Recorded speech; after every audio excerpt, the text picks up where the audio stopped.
Hey guys, what is up? Merry Christmas, Happy Holidays. This is my annual 2020 year-end series. I've been doing this forever on YouTube. Every year we gather around the Christmas tree and we have my year-end series and award shows. But this is a big one, guys. This is one of the main events. One of them. My music album of the year. My music albums of the year. But then we talk about the best albums of the year, but then we narrow it down to number one. Just like I do my game awards. Who won Album of the Year 2020? According to Murray and J08.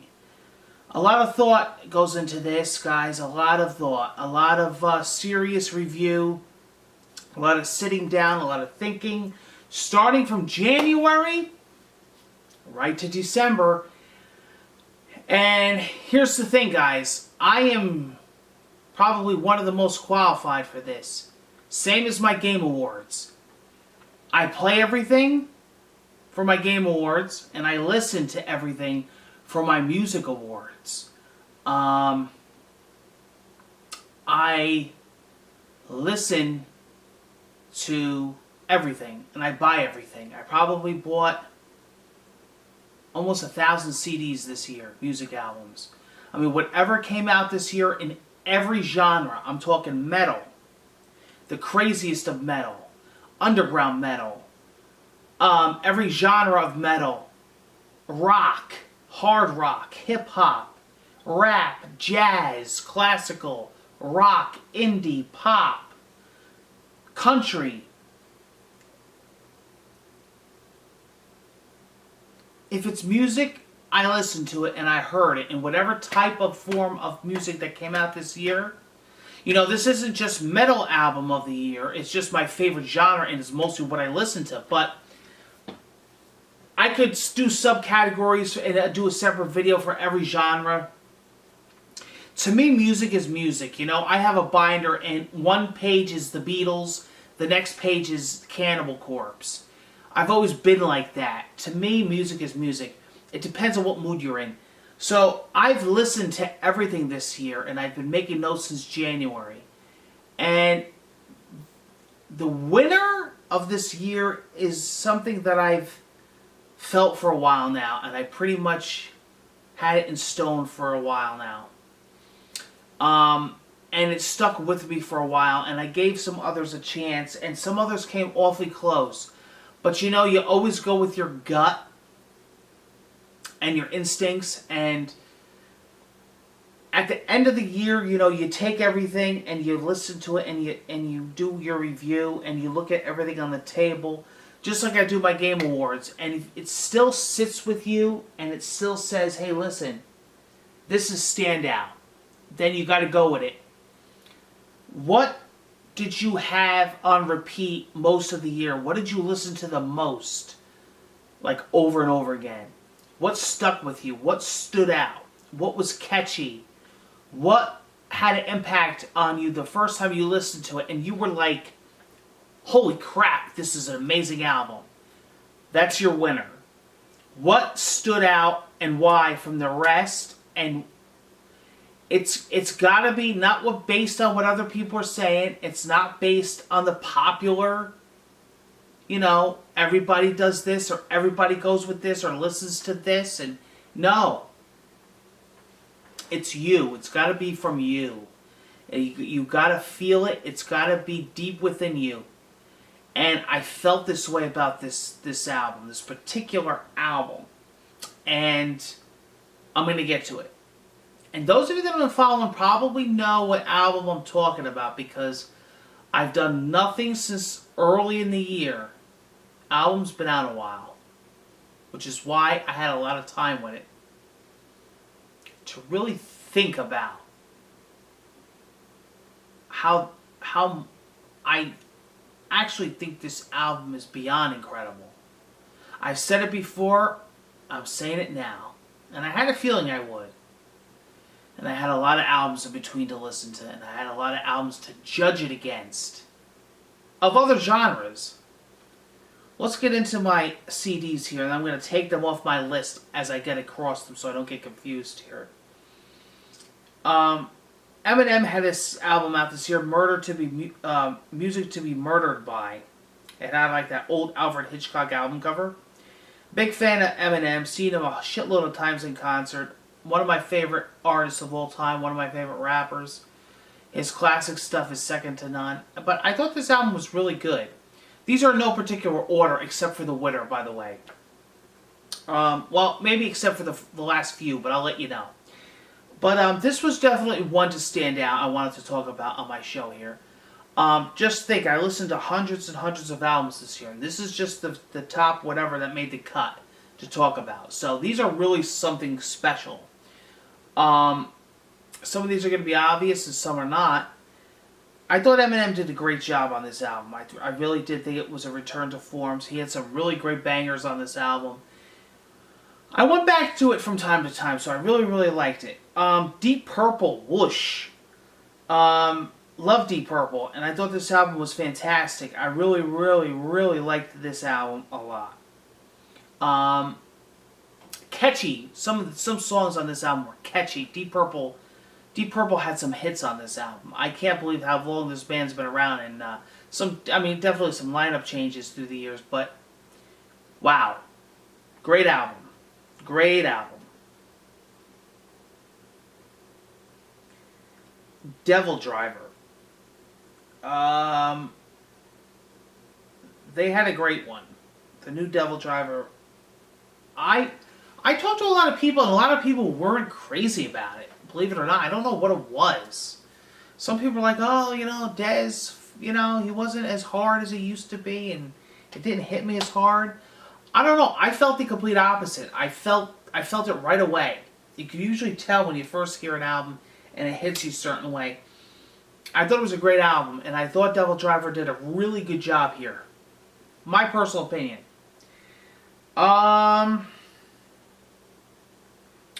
Corey Taylor's new solo album. Corey motherfucking Taylor, as he calls it. Not Slipknot, not Stone Sour. Corey Taylor.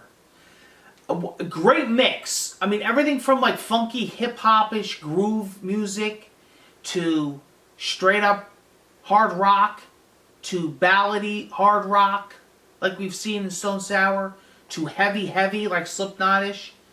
A really nice mix like you would think of if he put out a solo album. Exactly what you got. I thought Corey Taylor did a great job. I would definitely like another solo album from him. I think we'll see one. And I think he did a good job on this album. Definitely something for somebody. There's got to be at least one or two songs on here that you'll like. So it's definitely a mix. Lamb of God, their new one. Really good. Another one that really stuck with me, and I found myself on repeat throughout the year when it first came out. Sitting out on my porch with my power beats or whatever, my solos or with my Sennheisers, and really, really, atmospherically getting into it. Like, I'm a big fan of Lamb of God, and I really take their music serious. And met Randy a couple times, seen them live a couple times, went backstage, met them in Virginia even. And, I really think that the new one is a great album. Some really great tunes, some cool music videos, and I think they did a really good job. And he's an amazing photographer. He shoots Leica cameras, believe it or not.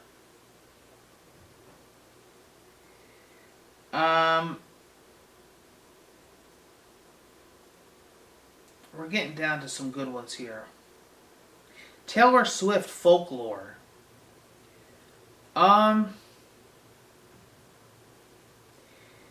Great stuff. I definitely didn't expect this type of record from her. Not that I didn't expect it, because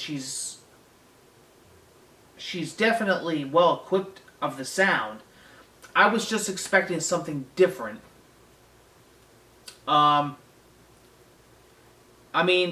We've been seeing a shift. You have Reputation, but then you have Lover.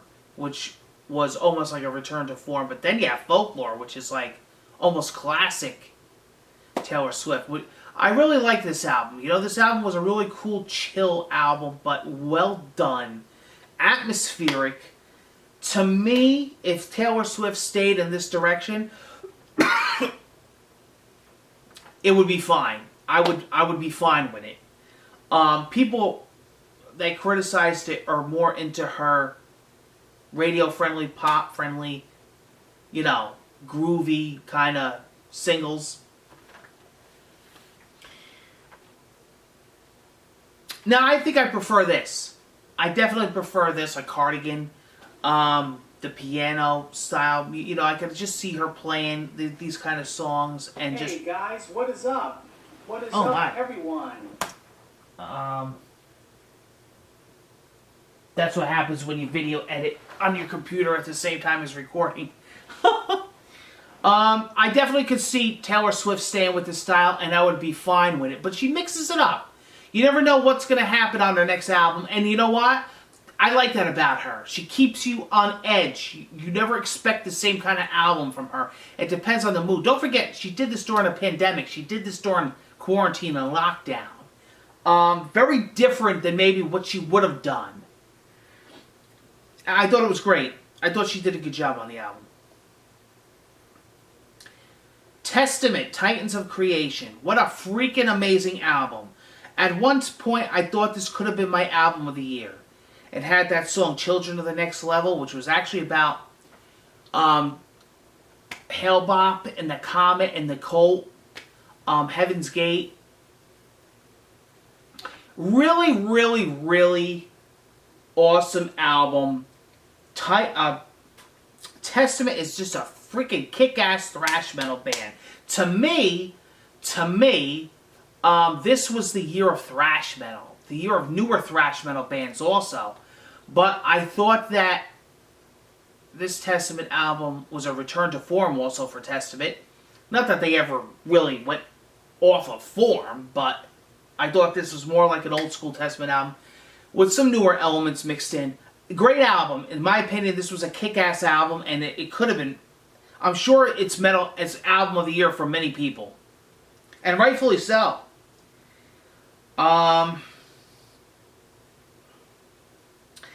Marilyn Manson, We Are Chaos. Great album.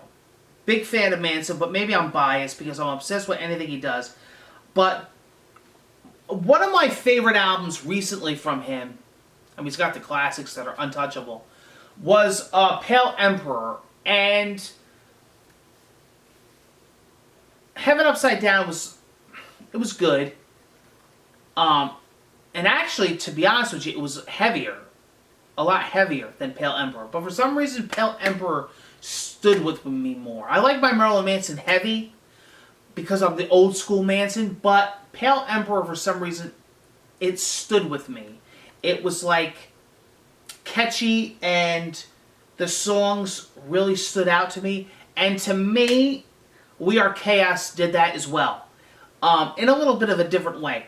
But I liked it. I liked the direction. I liked the sound, the production. Shooter Jennings did this album with him. Great album.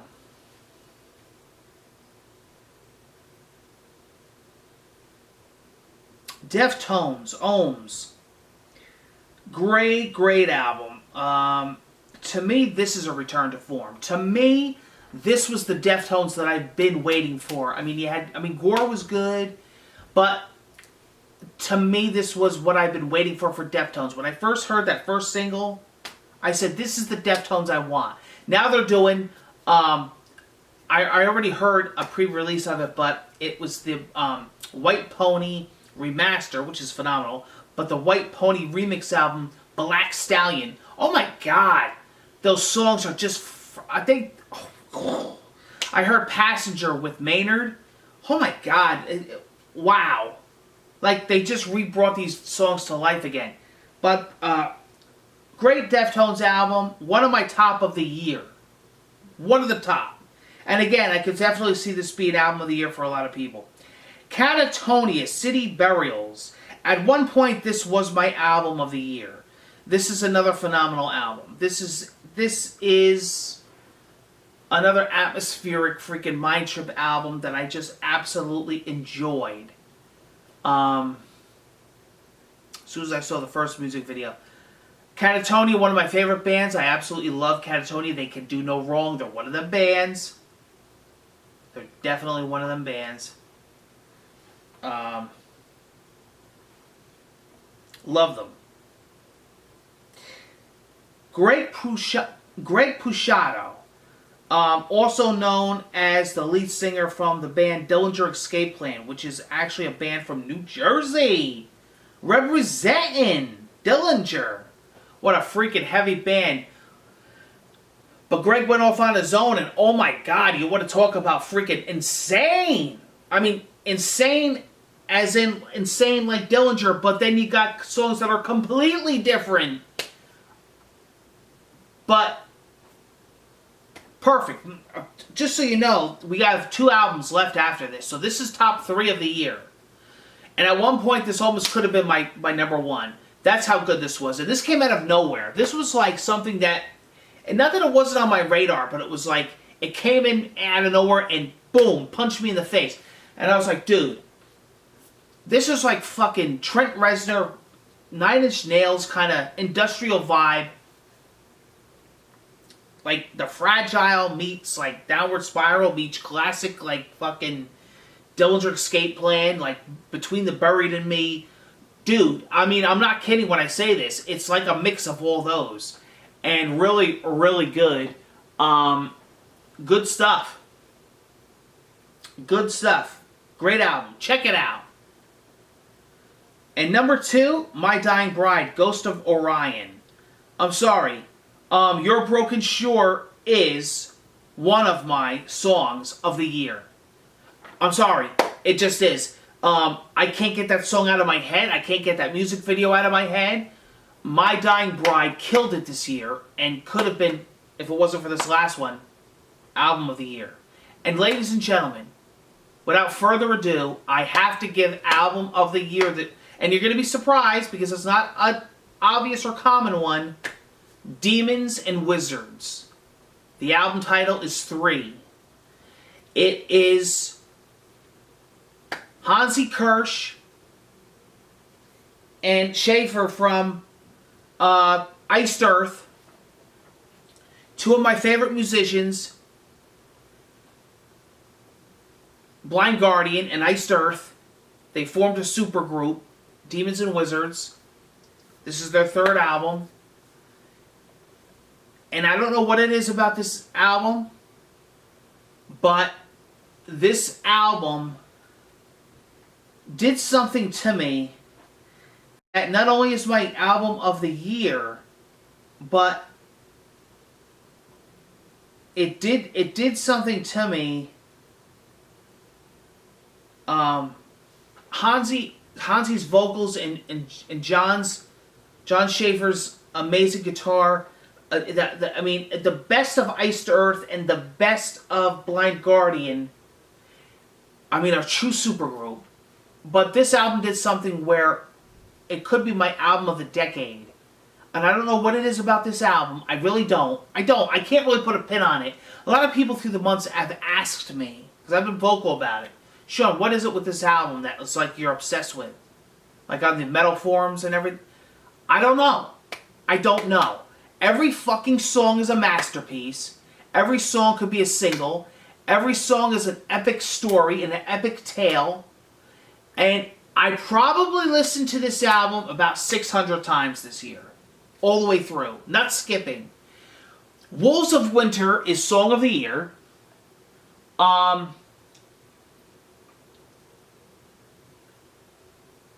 Without a doubt. Without a doubt.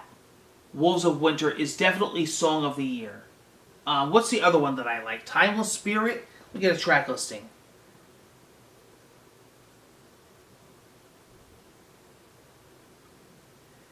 Let's see.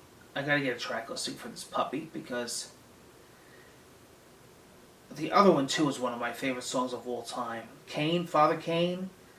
Oh my god.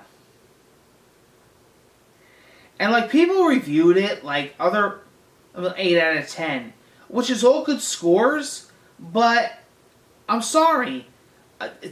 This is nothing short of a 10. Like, seriously.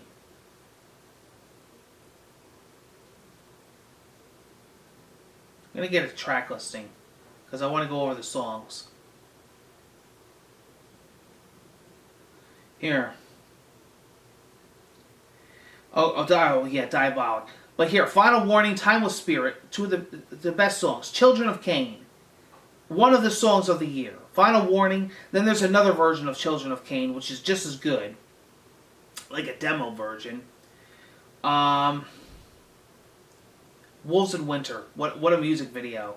Diabolic, what a music video.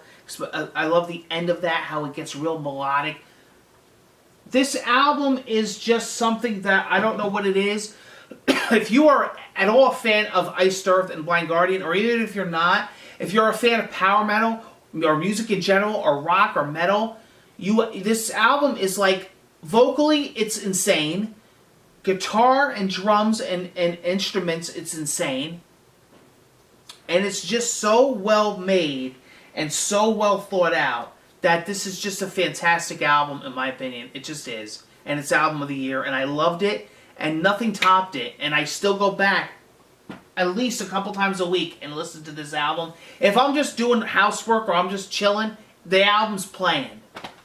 I was doing some walking at the track to fill my rings on my Apple Watch. It's playing. It's playing. And let me tell you, I listen to a lot of music. It's hard for me to listen to something twice because I listen to so much. That album was on repeat. Take care, guys. What's your album of the year? What music did you listen to and enjoy this year? Take care, guys, and see you on the next end of year award series. I love you guys. You guys are so sick.